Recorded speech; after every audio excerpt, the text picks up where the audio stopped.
The wind howled across the scaffold like a living thing, high and sharp, shrieking through the exposed joints of the support structure. The tether lines groaned under pressure, swaying slightly as the gas currents shifted beneath the floating settlement of Velith Kai. Somewhere far below, in the sulfur-marbled clouds of Taphus's upper atmosphere, lightning crackled and vanished into ammonia haze. Above, only the dull gray curve of the storm shield cast its flickering warning light. Kaya crouched beside the base of an auxiliary moisture harvester, violet-toned hands steady despite the cold. Her skin shimmered slightly under the ambient light, a hue unique even among her kind. Trend didn't speak of color. Differences were dangerous things, but she knew what others saw when they looked at her. Skin like bruised dusk, hair like polished obsidian, and eyes that rarely looked down. She tightened the coupling valve, wiped her hands on the fabric of her suit, then slid a diagnostic probe into the cracked intake housing. It clicked once, then sputtered. She cursed under her breath. Again, the same damn feedback error. She had patched this line twice already. Either the regulator was decaying faster than they thought, or a voice crackled over her headset. Kaya, status on Harvester Delta 3? She recognized the tone instantly. Supervisor Ven, one of the older cast males, his voice always carried that clipped edge of disappointment, even before she spoke.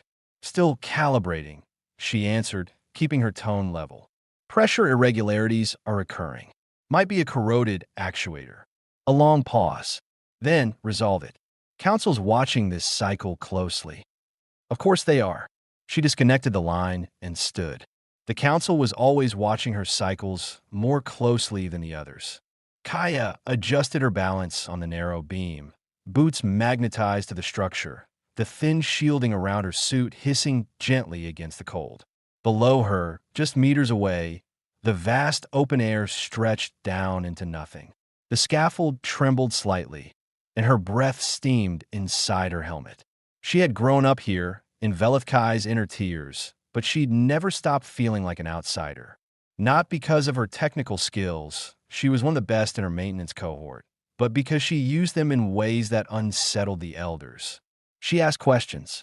She suggested modifications to systems that had been sacred for generations. She once proposed a bypass valve design that mimicked human fluid loops, that had earned her 2 days of silence from her peers and a week's reassignment to outer hull duty. She had been 10. Kaya closed her eyes briefly, remembering that day. The bitter chill of the outer decks, her hands too small for the wrench they'd given her, the silence heavier than the air around her. It wasn't punishment, not officially, but it had been a message. Know your place. A flicker of movement to her left snapped her attention back. She turned her head and froze. A human was out here, crossing the scaffold with a sure-footed gait that still looked wrong on these narrow rails. The heat signature in his suit marked him clearly, and as he stepped closer, she saw the face through the visor. Not a human. The human. Mason. His name had been whispered in training circles the last few months. Mason Vass, systems technician, hydrologist, contracted to assist in reclaiming the failing secondary water grid. Efficient, methodical, annoyingly calm. Kaya had spoken with him only once in passing, during a joint inspection meeting, but she remembered his voice. Low, gravel-threaded, and casual in a way that made her skin feel too tight. He didn't belong here, but somehow he fit, and that was worse. "What are you doing on Delta 3?" she asked, voice sharp over comms. He stopped a few paces away, adjusting the strap on his toolkit. Got a signal anomaly on the upstream condenser. Thought I'd trace it before the feedback loop triggered another full stop. You're not assigned here. Neither was the anomaly. She hated how easily he spoke. Like the wind, effortless and untouchable. Return to your grid, human, she said, deliberately using the term. Your presence complicates the recalibration. Want help? He asked, completely ignoring the cold in her voice. Kaya's jaw tightened. I don't need. A sudden crack cut her off. One of the support joints beneath the harvester snapped loose with a wrenching metal squeal. The beam lurched. Kaya stumbled.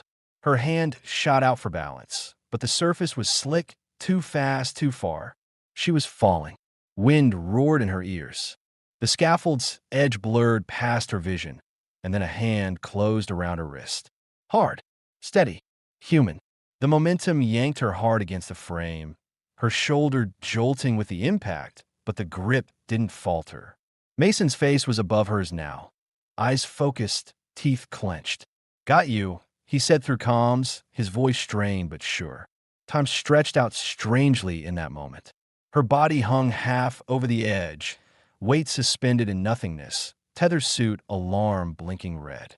And still his hand held firm.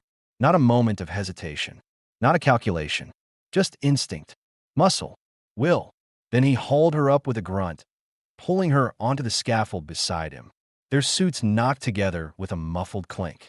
She could hear his breathing now, close, ragged, real. Kaya pulled back instantly, scrambling upright, brushing at her arms though there was nothing there. Her pulse was thundering in her throat. I had it, she snapped. He raised an eyebrow. Sure you did. She turned her back on him, trying to force the tension out of her hands. You shouldn't have touched me. Would you rather I let you fall? She didn't answer. Because the truth, the real truth, was she didn't know. Trend teachings warned against contact with offworlders. Not just physically, emotionally.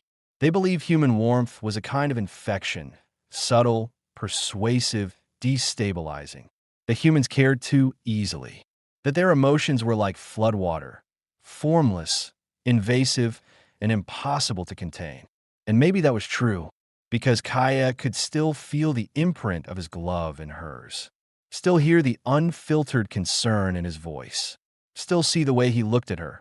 Not with suspicion or superiority, but recognition. You all right? He asked again, softer this time. She nodded once, keeping her face turned. Just finish your scan and leave. He hesitated, then gave a short nod.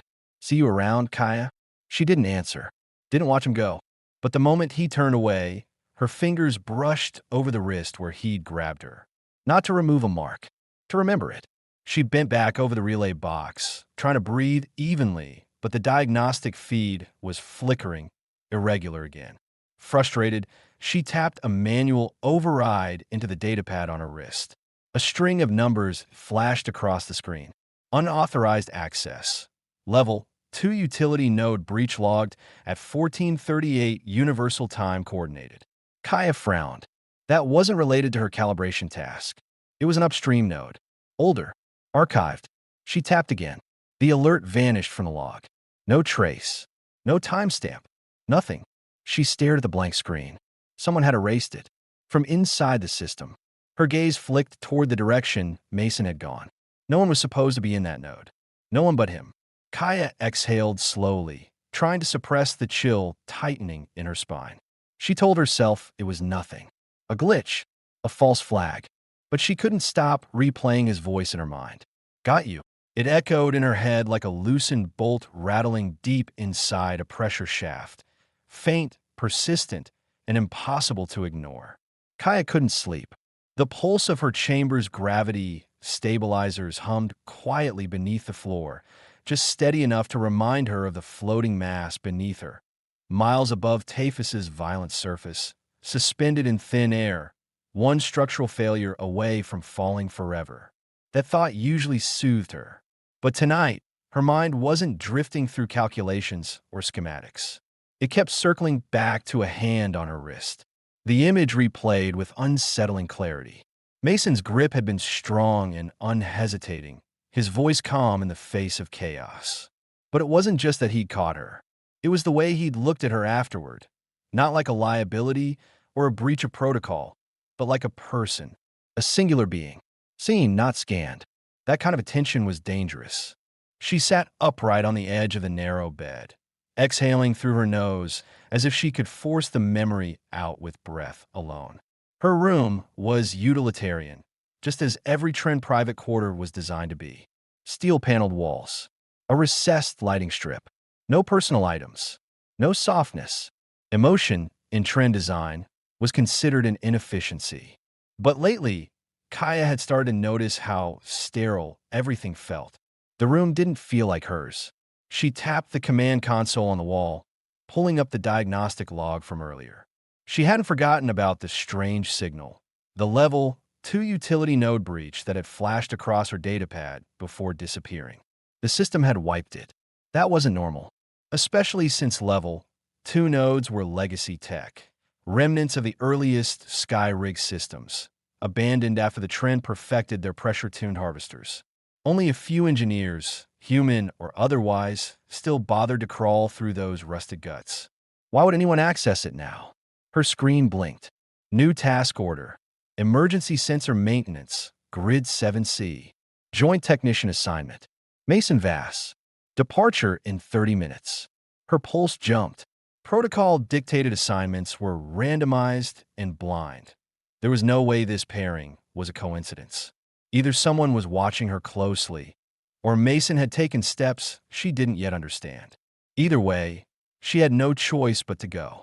She dressed quickly, slipping into her thermal base layers, then her rebreather suit, darker than standard trend silver, her sleeves a deep plum that shimmered faintly as she moved.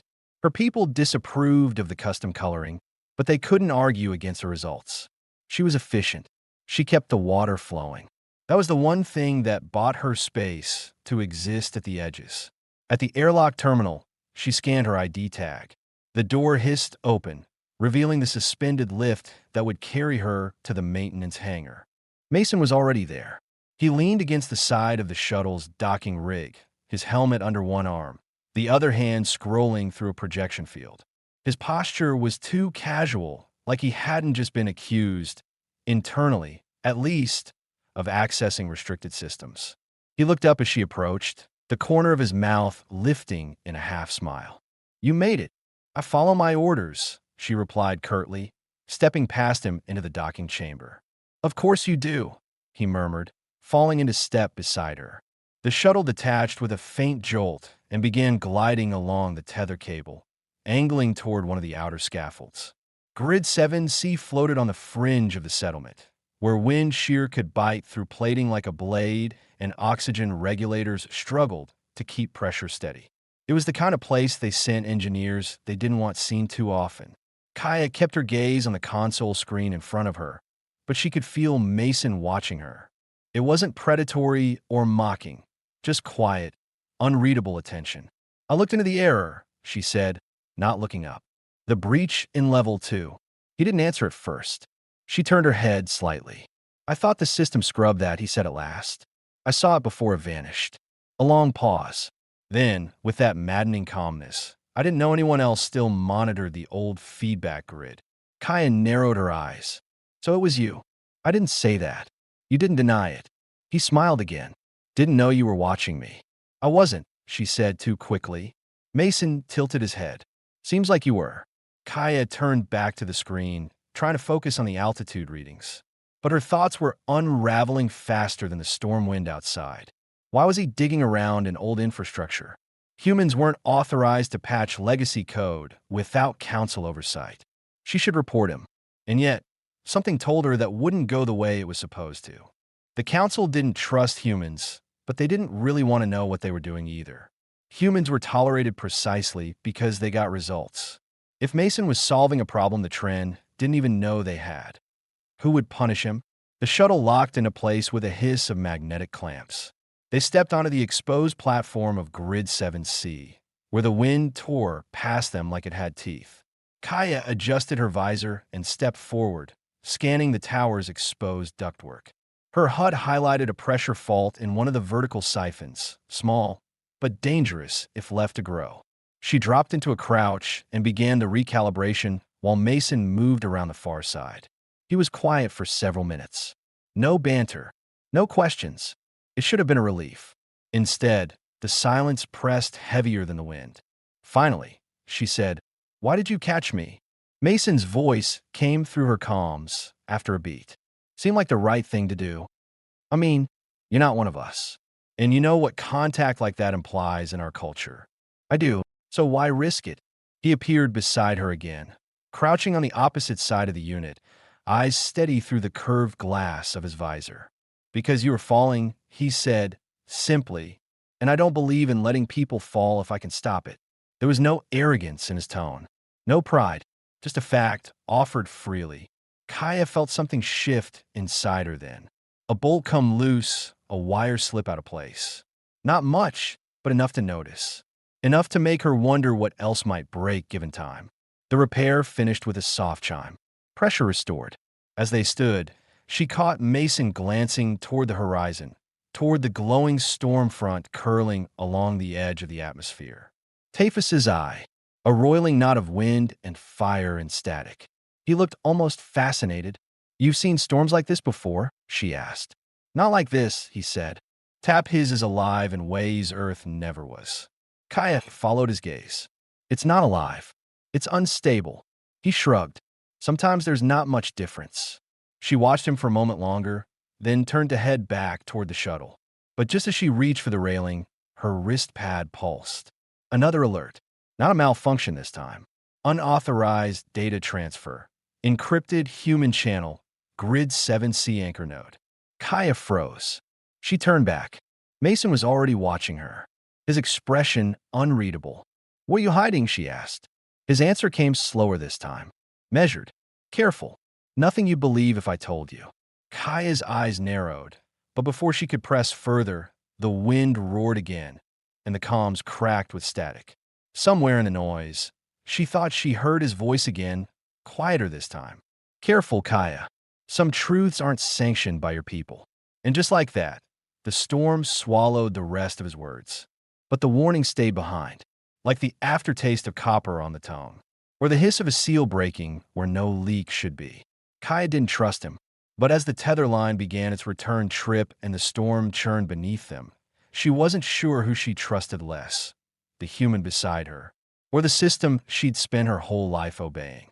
The tether lift swayed ever so slightly as it slid along the high-tension cable stretching between Velith Kai's core and the outpost scaffolds hanging like skeletal ribs on the settlement's edge.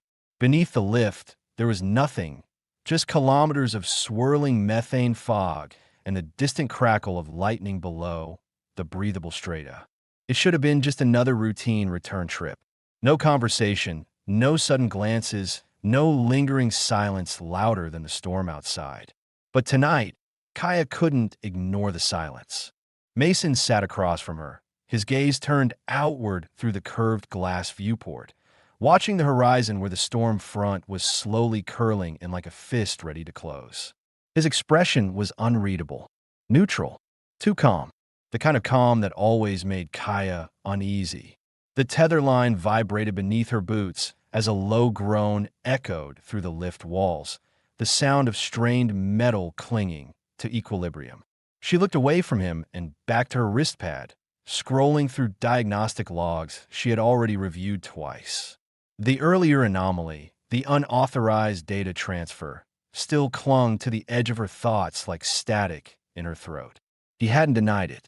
"Not really. Are you going to keep pretending that signal was just weather interference?" she asked finally, not looking up. His reply came a moment later, low and even. "I'm not pretending anything." She glanced at him, sharp. "You didn't report it. You didn't log it. That node was a restricted subgrid. Legacy system. No one accesses those unless they're trying to hide something." Mason didn't flinch.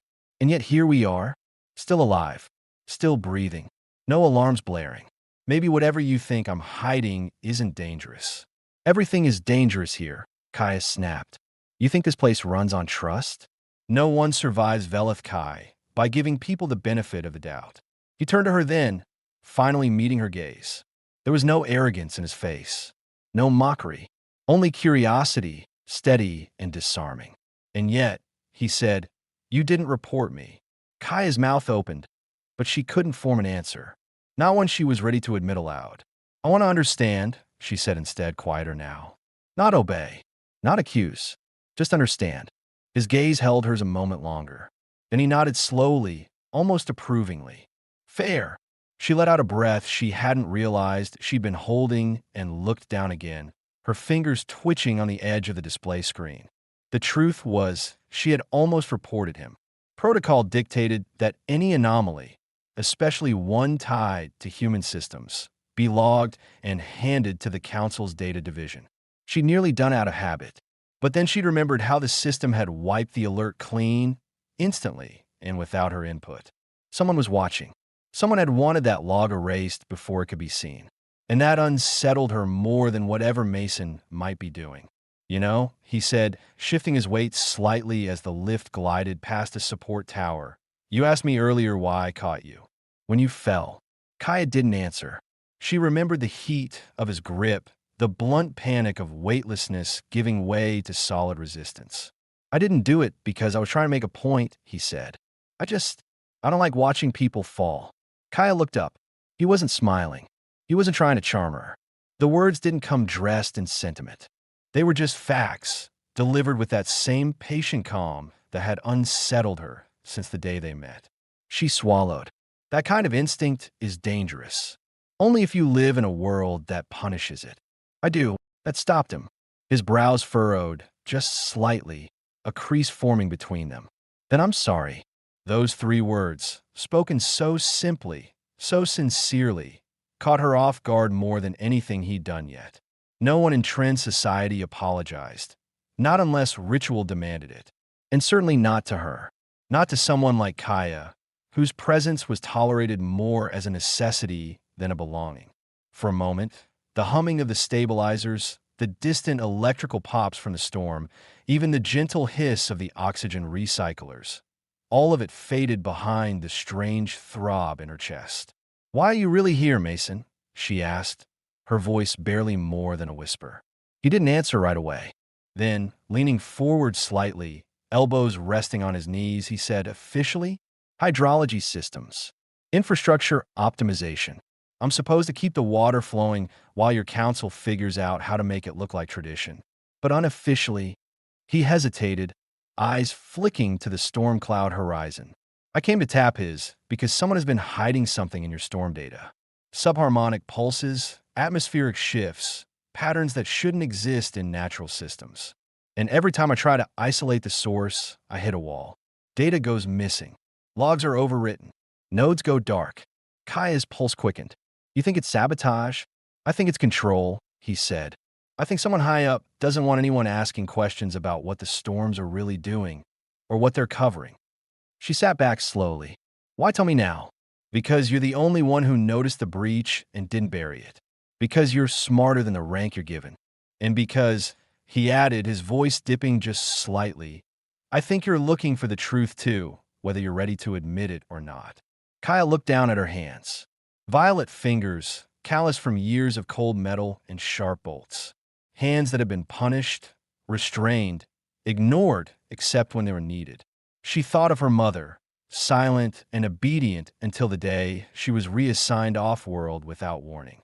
Of her first instructor, who told her to stop trying to redesign the sacred. Of the time she spent her first winter maintenance shift repairing pressure valves alone in sub-zero wind while the others dined indoors. All of it, and still she had stayed.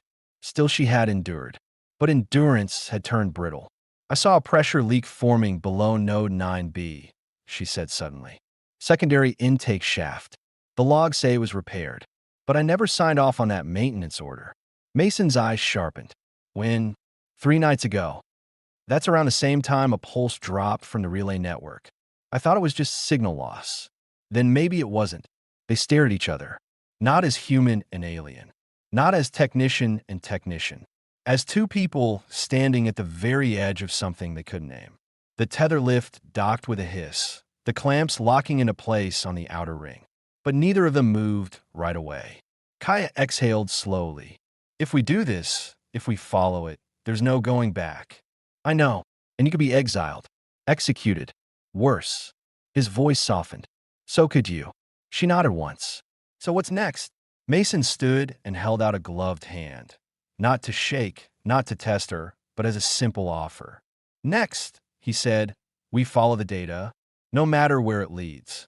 Kaya didn't take his hand. Not yet. But she didn't walk away either. Instead, she turned toward the scaffold hatch, already moving, already choosing the path she'd never let herself consider before. She felt the storm pressing close now, not as a threat, but as a presence, raw, undeniable, and full of momentum. And as Mason stepped in beside her, matching her stride, she thought, just briefly, That maybe the storm had never been the enemy. Maybe the storm was just a mirror. And maybe, just maybe, the only way to survive, it was to stop hiding from the wind and step directly into it. The service hatch sealed behind them with a hiss, locking out the bitter wind that clawed across the edge of the platform. Inside the utility corridor, silence settled, thick, dim, and pressurized. Emergency lights glowed amber along the floor, casting elongated shadows as Kaya and Mason stepped through the narrow access tunnel. Neither spoke. Outside, the storm had intensified. It wasn't just weather anymore. Pressure spikes were rolling in faster than projected models could track. Lightning arced sideways across the sky, violent and erratic. The tether rigs had begun to groan under the atmospheric strain, metal bones flexing under invisible weight. The deeper layers of tap hiss stirred below, like something ancient turning in its sleep.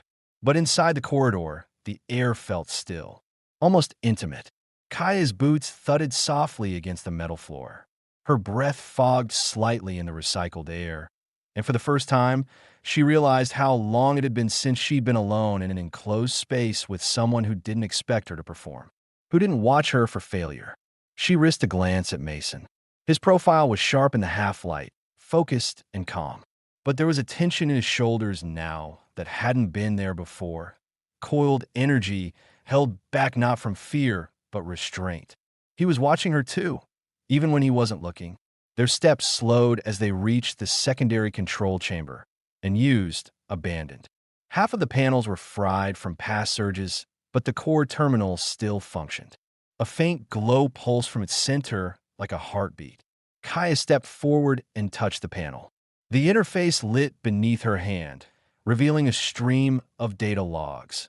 Unfiltered storm telemetry, power consumption spikes, thermal inconsistencies in the sublayers. Raw, unedited, untouched by council oversight. "You were right," she murmured. "The fluctuations aren't natural. This isn't turbulence. It's mapped." Mason moved beside her, eyes scanning the same logs. Someone's using the storm as a mask, routing energy through blind spots, hiding whatever they're running beneath the signal noise. Kaya's voice was low, disbelieving. "How long has this been happening?" "Long enough that it's in the foundation code of every diagnostic system here," he replied. "Long enough that your people have forgotten what normal looks like." Kaya stared at the screen, unable to look away. Her heart was beating too fast. It wasn't just the data, it was what it meant. Her entire life had been built around systems like this. And now, standing in front of the truth, it all felt unreal, like the floor beneath her had shifted without warning. She turned to Mason. He was watching her again, steady, patient, present in a way that felt dangerous now. Not because it threatened her safety, but because it threatened her control. "I don't know what to do with this," she admitted, her voice barely audible. "You don't have to decide tonight," he said gently, "but you needed to see it." Kaya nodded. Her throat felt dry. Her hands had started to tremble. She looked away, but he didn't. He stepped closer. "Kaya." She turned back, and in that moment, something broke, quietly, cleanly. Not like a snap, but like a seal giving way. A sudden intake of breath. An old pressure released. She stepped toward him. It wasn't planned. It wasn't rational. It wasn't even conscious. It was just real, a shift in gravity between them that could no longer be ignored. Their lips met, tentative at first, almost questioning, then firmer, warmer, honest. Kaya had never kissed anyone before. Not like this. Not without ritual or instruction or consequence. But Mason's mouth was soft, his hand lifting to her jaw with reverence, not claim. The kiss wasn't a collision, it was recognition. Mutual, equal. The kind of contact her people feared because it had no hierarchy, no binding contract, just meaning. Her pulse thundered in her ears, her fingers curling into the fabric of his suit. She felt herself breathe fully for the first time in longer than she could remember. Then the door behind them hissed open. Light flooded the room. Cold, harsh, unforgiving. Voices shouted. Footsteps clanged across the floor. Kaya broke away from Mason like she'd been struck. Her eyes went wide. She turned, just in time to see 3 Tren enforcers in formal insignia step into the chamber. Behind them, a 4th figure emerged. Counselor Dren. His face was unreadable. Silence pulsed like a dropped stone between them all. Kaya's voice failed her. Her hands were still tangled in Mason's suit. His arm was still around her. There was no denying it, no rationalizing it. Dren stepped forward, his expression calm, but the edge in his voice was diamond sharp. Kaya of Lyra Caste, he said. You are hereby summoned for judgment under the law of species harmony. Mason moved, stepping in front of her, instinctive, but 2 enforcers raised their rifles in warning. No, Kaya said quickly, stepping around him, her voice rising with a sharp edge of defiance. This wasn't. He didn't force anything. You'll not make him the villain. But Dren only nodded to the guards. The human will be detained for questioning. The Tren will answer for her impurity. Kaya's stomach twisted. Her skin burned. Not with shame, but with fury. We found a corrupted node, she said, voice shaking. You're hiding data. You're rerouting storm energy. This isn't about ritual. It's about power. But Dren only tilted his head. This is about what you touched that you should not have. What you share that was not yours to give. There will be consequences. The guards stepped forward. Mason's voice cut in, low and controlled. Don't touch her. Kaya turned, eyes wide. But he wasn't speaking out of panic. His voice was calm, dangerous in its clarity. She's not alone, he said. But Kaya already knew. She wasn't. Not anymore. As the guards moved in and the lights closed around them, Kaya didn't flinch. Not when the restraints locked. Not when her name was stripped from a record pad. Not even when they pulled Mason away. Because in that moment, with the taste of truth still on her lips and the memory of his mouth still warm on hers, Kaya felt something deeper than fear. She felt clarity. The system had seen them, and the system had blinked. And somewhere in that flicker, she saw the cracks begin to form. Not just in the council's illusion of order, but in herself. Something had changed, and there would be no going back. They dragged her through the wind. 2 enforcers in obsidian armor gripped her arms like iron vices, their boots thudding rhythmically against the metal walkway that stretched from the core chamber to the outer edge of Velith Kai. Kaya's feet barely kept pace. Her steps stumbled, knees bruising against the unforgiving path, but she didn't speak. She didn't plead. She didn't look back. The storm was building over the horizon. Orange lightning licked the edge of the atmosphere like tongues of flame, illuminating the sky village in pulses of light that made every structure seem like it was flickering in and out of existence. The pressure was dropping. A cold wind cut through even her insulated suit, but none of it felt as sharp as what she heard behind her. Footsteps, not the steady rhythm of her captors, but the dragging, shuffling sound of dozens of feet moving together. Her people, her neighbors, her cohort, the Tren who'd once worked beside her, ignored her in meetings, dismissed her with glances. Now they followed, not in silence, but with low murmurs that grew louder as they neared the pillar. The platform emerged from the mist like a monolith, an ancient signal tower once meant to communicate across the sky settlements, now repurposed into a ritual site. A warning, a stage for shame. It stood alone, bolted to the far end of the hall where stabilizers groaned with the strain of weather beyond acceptable parameters. The wind howled against the open space with a fury that stung the skin and filled the lungs with burn. Kaya was forced to her knees before it. Her wrists were yanked forward, strapped to the cold, oxidized metal using magnetic cuffs. The bindings hissed as they tightened, locking her in place. Behind her, the gathered crowd fell silent as Counselor Dren stepped forward. His robe rippled in the wind, dark as the storm clouds overhead. The sigil of the High Caste gleamed at his chest. He didn't look at Kaya. He didn't need to. She has violated the sacred order, he intoned, voice amplified by the platform speakers. She has broken the covenant of separation, a code older than this station, older than our time among the clouds. Kaya raised her head. Her jaw was bruised. Her lips split, but her eyes burned with defiance. Dren finally looked down at her. Do you deny the charge? I deny your right to silence the truth, she said, voice raw but clear. You fear what you can't control. That's not purity. That's cowardice. The silence that followed was deep, uneasy. Then the first stone struck her. It came from the edge of the crowd, small, fast, sharp. It hit her shoulder, slicing open the suit fabric. She jerked under the impact, but didn't cry out. Another followed, then another, and another. Some were silent, just thuds against her side or back. Others made her gasp for breath. One hit her temple. Blood blossomed across her cheek, dark against her violet skin. She sagged forward, chained but not bowed. This was what they called cleansing, not in ancient texts, but in whispered traditions. The first caste to mingle with off-worlders had vanished under a similar judgment, stripped, beaten, buried in silence. This punishment was as much performance as it was execution. If the storm didn't take her, the shame would. Another stone hit her ribs. She tasted copper in her mouth. Through the blur of blood and wind, Kaya thought, not of the council, not of her people, not a tradition. She thought of him, of the kiss, of the warmth in his voice, of the way he had looked at her not as an anomaly, but as a person, of how he had climbed, hand over hand, to reach her. Where was he now? Was he still imprisoned? Was he watching? Would he come? The stones kept coming, slower now, more hesitant. Some of the crowd had stopped. She could feel their eyes falter, not out of pity, out of fear. She was still breathing, still standing, still refusing to break. The storm hit like a wall.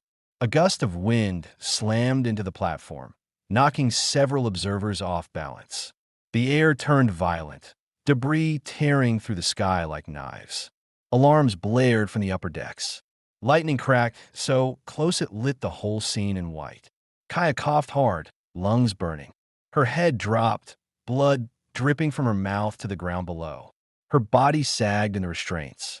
Then she heard it, a voice through the wind. Kaya. Her heart lurched. She tried to raise her head, but the weight was too much. Kaya, I'm here. And then he was.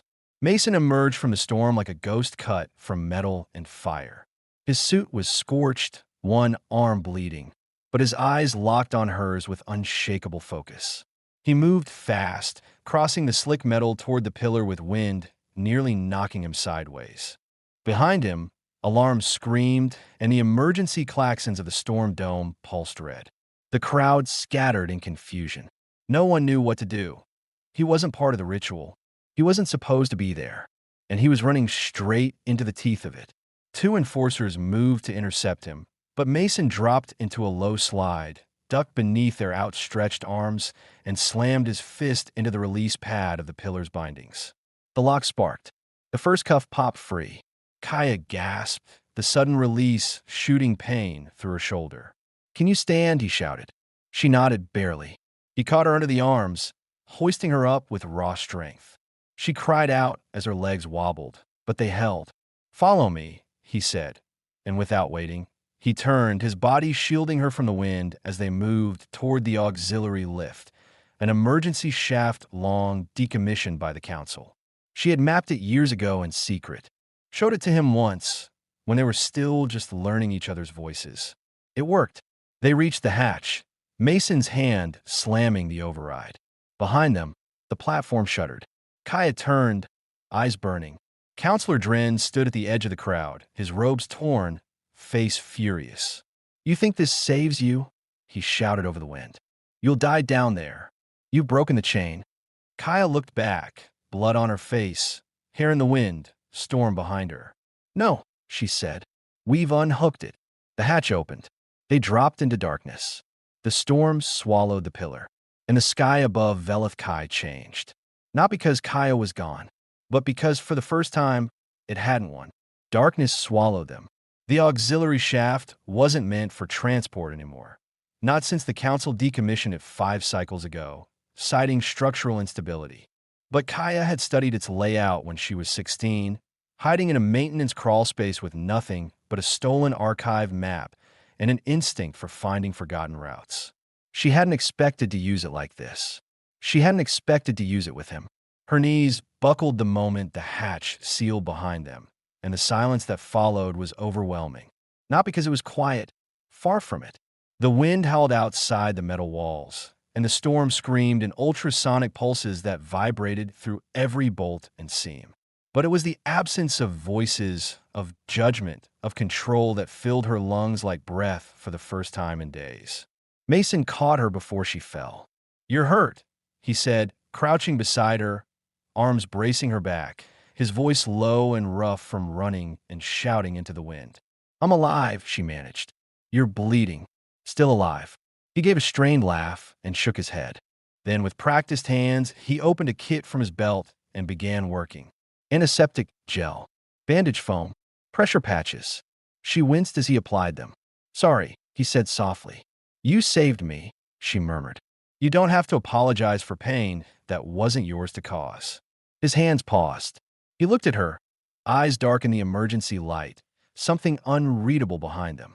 "I would have come sooner. I knew you would come," she replied. "That's what matters." For a long moment, they just stared at each other. She was battered, her violet skin streaked with blood and bruises, hair tangled from the storm, lips cracked from dehydration.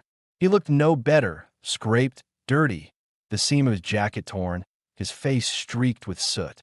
And yet something in that space between them was stronger than it had ever been. "I thought I'd lost you," he admitted. "You almost did. But not because of the storm," he added. "Because of them." Kaya nodded slowly.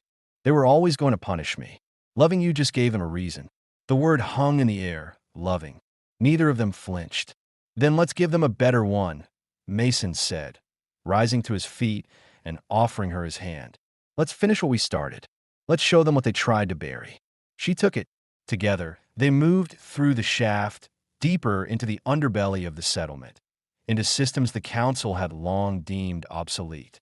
The farther they went, the warmer the air grew, the older the tech. Pipes with hand-welded seams, fuse boxes with human language etchings, machines that hadn't seen light in decades. "This is pre-treaty infrastructure," Kaya whispered, touching a valve marked with earthborn glyphs. "They said it was destroyed." "They lied," Mason replied. "Or maybe they just rewrote the history once it no longer suited them." They reached a junction node, ancient, untouched, dormant. Kaya opened the panel.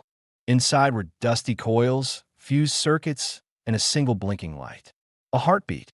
Mason connected his pad. The screen filled with raw data, storm harmonics, energy redirections, climate manipulations. Kaya's eyes widened as she scrolled through line after line. "This is it," she said. "This is the signal they were hiding. They're not just masking energy, they're generating storms." Mason's brow furrowed. "Artificially, yes. They're using the storm to justify restrictions. Resource control, social purges. Like yours." She nodded grimly. "Punishment disguised as protection." Mason leaned in. "Can you expose it?" "Not from here. But if I can access the central relay, if I can inject this data into the main signal feed, it'll broadcast across every sector. They won't be able to deny it." "Where's the nearest uplink?" Kaya's mouth tightened. "The spire at the core, directly beneath the council chamber." "Of course it is," Mason muttered. "It's suicide." "Then we do it smart." She smiled faintly. "Now you sound like me." He glanced at her, eyes softening. "I've been listening." Outside, another rumble shook the hall. Lightning danced across the sky. The storm was cresting now, its full strength just minutes away. If they waited, the spire would go into lockdown. If they moved now, they might reach it before that happened. But there were no certainties left. Only one direction: forward.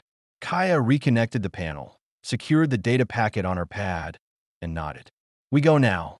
They crawled through the old ducts, emerging near the power substation just beneath the council level. The place was heavily patrolled. Even now, Kaya could hear the soft clang of boots above them. "This won't be quiet," Mason said. "Then let's make it fast." They sprinted through the halls, moving like shadows. Two guards turned the corner just as they reached the lift chamber. Mason dropped one with a stun charge. Kaya swept the other's legs, disarming him before he could call backup. It was messy, improvised, but it worked. They reached the relay room seconds before the storm sirens began to scream across the upper decks. Kaya jammed her pad into the uplink port. The screen flashed. "Denied. Locked." They closed the ports, she said, hands flying across the interface. But I can reroute if I bypass the feedback limiters. Mason pulled the manual override switch. The room shuddered. The screen blinked green. Data uploaded. On every console across Velith Kai, across every sky rig and outpost, a feed opened. Live. Store maps. Interference patterns. Energy traces. Council signatures. Truth. It spread like fire. Kaya watched it stunned. Her heart pounded. Mason stepped beside her. They'll come for us, she said. I know. Then let's meet them on our terms. She turned, pressed her forehead to his. Their breath mingled in the warm air, hearts thudding in unison. We started something they can't stop, she whispered. He nodded. And this time we don't run. The door behind them slid open. Footsteps. The council had arrived. Kaya straightened. Her hands were steady now, her voice clear. Let them see her. Let them see both of them.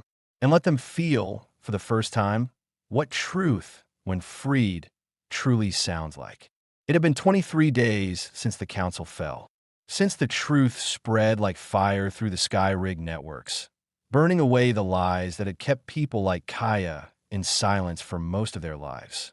Since she and Mason stepped out of the core spire as fugitives in the eyes of a dying regime, and as symbols of something new to those ready to rise from its ashes.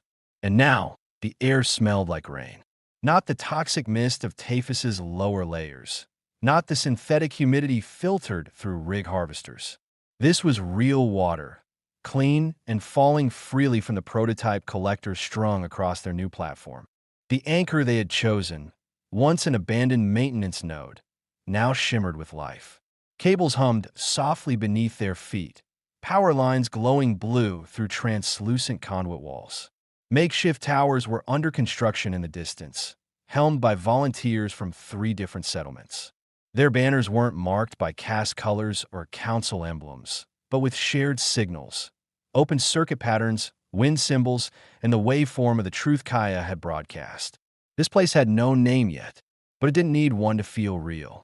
Mason stood beside her on the edge of the main walkway, a mug of steeped algae tea in one hand, his other arm draped comfortably around her waist. His stubble was growing in again. His jacket was patched. His hands were dirtier than ever from working in the new hydro lines. But his smile came easy now, unguarded, soft. Kaya leaned into him. Her shoulders still ached from where the chain had bruised her. The scar on her cheek from the first stone hadn't faded completely. But today, none of it hurt. Systems stable, she said, her eyes on the horizon where the tether lines vibrated with balanced force. Rain collectors are processing at 94% efficiency. Mason took a slow sip of his tea and grinned. You promised 85. I lied, she said deadpan. I like exceeding expectations. He chuckled and pressed a kiss to her temple. That's why I'm still here. Voices called from below. The children from Silas Rift had taken to the upper scaffolds like second skin, racing along the support rails without fear. Their parents worked alongside human engineers, reassembling turbines with tools never meant to be shared, but shared all the same. Kaya watched them for a moment, her throat tight with something she hadn't let herself feel in a long time. Joy. I never thought I'd see this, she said quietly. I did, Mason replied. Not because I believed in the world, because I believed in you. She turned to him, brow furrowing with a smile, tugging at the corners of her mouth. That was either incredibly sweet or dangerously naive. He shrugged. Probably both. But I don't regret it. She took his hand, held it tight. For a while, they said nothing, just stood there on the high rail, wind in their hair, a new sun cresting above the clouds as the light turned the mist into molten gold. Kai didn't feel chained anymore. Not by duty, not by blood, not even by fear. And when Mason leaned in to kiss her again, this time slow and sure, with no need to prove anything, it felt like breathing. After all the storms, the betrayals, the burning truths, and broken codes, they had made it here. Not just alive, but free. And it was only the beginning.